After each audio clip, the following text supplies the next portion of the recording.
Cá đĩa, loài cá nước ngọt đẹp như một tác phẩm nghệ thuật, ẩn mình sâu trong rừng Amazon. Cá đĩa lặng lẽ bơi như một linh hồn màu sắc, mỗi chuyển động đều mềm mại như múa dưới nước.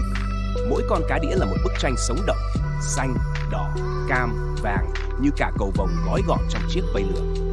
Chào mừng bạn đến với thế giới muôn loài.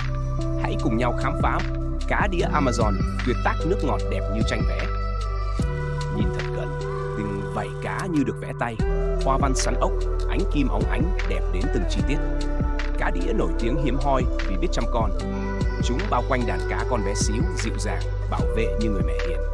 Ẩn giữa rễ cây chìm và rong rêu, cá đĩa ngụy trang như bóng ma. Bạn sẽ khó nhận ra nếu nó không khẽ xoay mình lấp lánh.